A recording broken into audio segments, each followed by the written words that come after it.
prior to the ASEAN Summit, if you read and you followed Wall Street Journal and the other Western press, they were creating with their headlines expectations that there will be great controversy in the ASEAN Summit over the China Sea, South China Sea issue. But this is a report, this is a headline from the Vietnam breakingnews.com. This is a Vietnamese site, which is not exactly, shall we say, traditionally friendly to China. But this is an objective report. And it says that seeking smoother summit, ASEAN to skirt mention of South China Sea ruling, which is exactly what happened.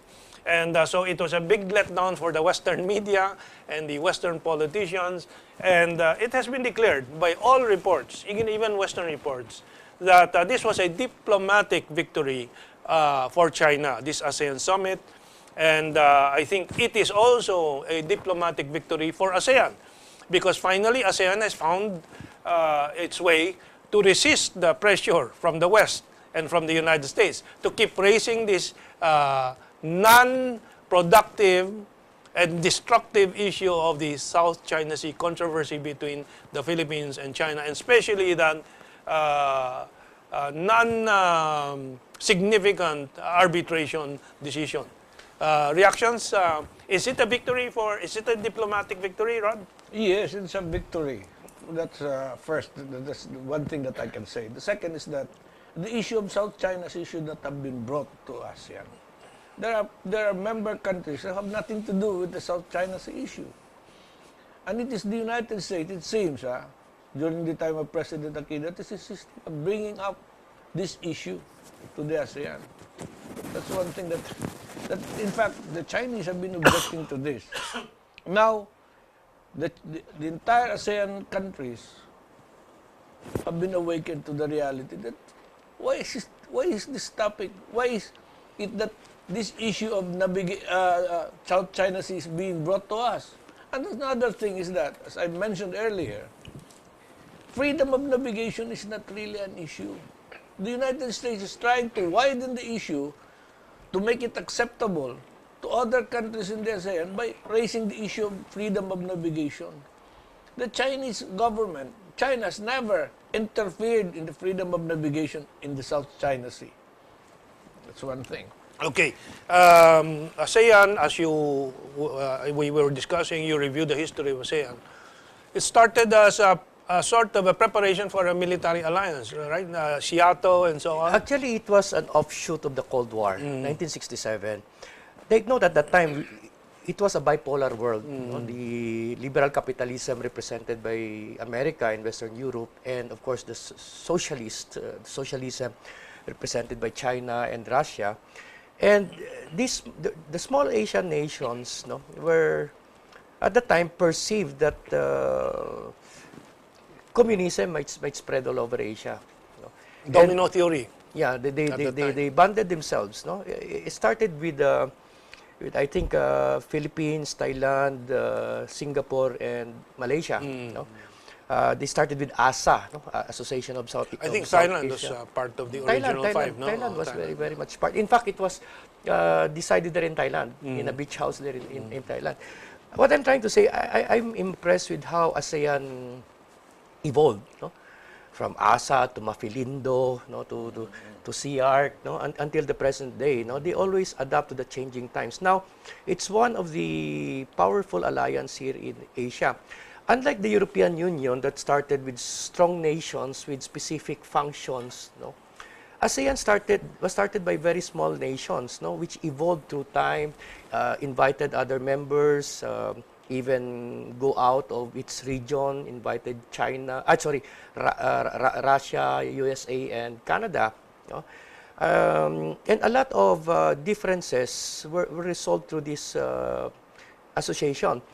In fact, way back in 2013, there was already great excitement in the mainland about the integration that will happen on 2015. Something that I did not feel here in the Philippines, maybe because we're isolated or our thinking is so Western. Because at that time, they were hoping that ASEAN will become like the European Union, where we will have common currency and everything, although currency was not yet discussed. But for sure, borders will be open. No? Cars can travel all around. In fact, they're building an Asian superhighway right now. You can drive from Thailand to Turkey, all over China. There's so much excitement in the Asian mainland. No? Labor, the goods, no? Customs and duties will be lifted very, very fast. No? Asia is really adapting itself to the evolving world, plus with China. And as I've been saying so many times, that I see a shift of prosperity from the west to the east.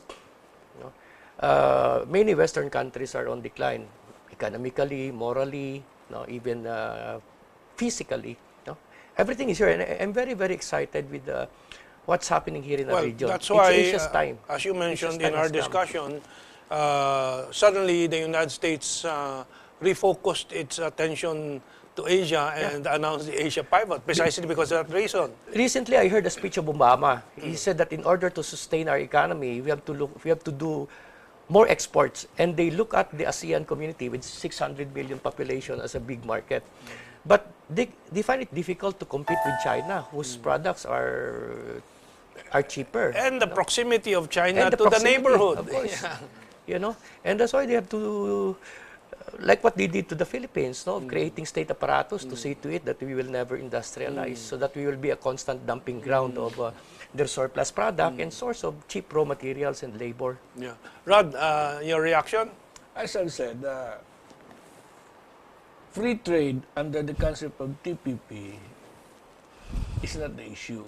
You can always sell your products to ASEAN, and like manner that ASEAN can sell their products to the US. But the difference is this, between China and the US. While China can enter into some kind of agreement with the ASEAN, and so with the United States, the difference is that the products of China are much cheaper than that of the United States. Yes, yes. So, even on the basis of free trade, the United States will be at the losing end. That's why earlier I mentioned the internal market. Because the internal market determines the base price by which you can export. And then, of course, there are the other advantages of China being in the center of the Eurasian continent, and actually also within the Asian archipelagic and continental environment. While, of course, we had the galleon trade before between Manila and Acapulco, but that's what General Victor Corpus is proposing, that the Philippines be made, with China's support and cooperation, the hub for a new galleon trade as part of the new Silk Road, or One Belt, One Road, traversing the Pacific side to Acapulco. But the U.S. will have more problems with that, because that means there will be another gateway to the American market of the Asian products. Yeah? But I just wanted to bring that up because that is a novel idea from General Victor Corpus for a win-win solution with China. Yeah, Rod. As I said, it is the domestic market that will really determine the feasibility of free trade. Because if the domestic market will choose China, there is nothing that you can do. That's right.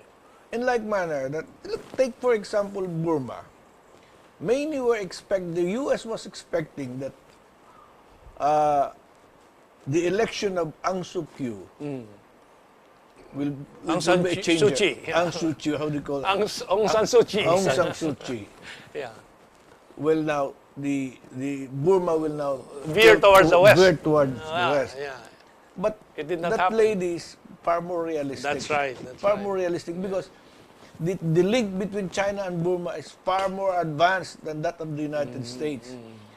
Burma will lose many things should it decide to politically align itself with the United States. Nothing to gain with the United There States. is no way Burma can gain from relating more closely with a country that is 10,000 miles away or kilometers, or 12,000 or 14,000 kilometers away. In fact, the border between No, China... miles away, yeah. In fact, practically the border between China and Burma is more of a fiction. That's right. Anybody can enter there. That's right, yeah.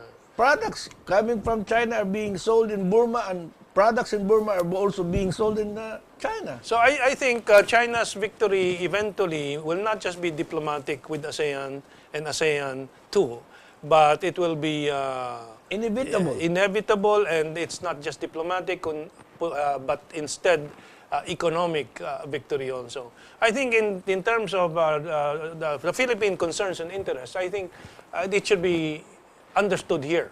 For example, though we have not been at the level of expanding trade, although it continues to grow between China and the Philippines, in the other aspects, like I think we have this initial example of support from China on the rehabilitation center for the drugs problem, which President Duterte has proudly announced. And the core vision of ASEAN is really the three Ps, no? Protection and security, prosperity and peace. No? We can learn a lot from China. Like, for example, they handle the Uyghurs, no? Their Islamic extremists very well. We can have exchange of information. Well, that is vital because the network of these fundamentalists seem to be all connected to certain countries. Yes. The ISIS and the Abu Sayyaf and so on. But anything else, Rod? Well, as I've said, there is no way we can detach ourselves with the prosperity that China now is experiencing. We have to align ourselves with them in like manner that the development of China, future economic development of China, is dependent on the ability of the Chinese, of the ASEAN, to elevate itself economically, to compete with China. Okay, so yes. Last message. Yeah, please go ahead, Celso. I invite, let me share the personal transformation that happened to me. You know, when I did consultancy with some ASEAN government and live in Central Asia, I got reconnected with my Asian heritage because here in the Philippines, we're so Western in our orientation, in our outlook and everything. Hence, I invite my countrymen to visit Asia, to go around Asia instead of Europe or America. No? It's a very beautiful place with a very, very rich history and culture. I think there will come a time when we will stop thinking that I'm a Filipino, I'm Indonesian, I'm Malaysian, but I'm Asian. That's right, yeah. I think it begins with that. To be Filipino is first to be Asian. Rod, any last word for our global audience? Well, that reminded me of what the Chinese said when I asked them, when I was in China, I asked them, how come you do not have so many, you do not have home for the aged? Home for the aged. It reminded me, the Chinese friend of mine told me, we don't do that. Our neighbors will ostracize us. We're not Western. In the West, their parents, once they're old and sickly, they just bring them to that home for the aged. That's we right. do not do that. Okay. That's one thing I learned about the Chinese. So we continue to be the Asian family that we were several hundred years ago. And with that message, join us again next week on this journey around the world and, of course, around Asia. Mabuhay and have a good weekend.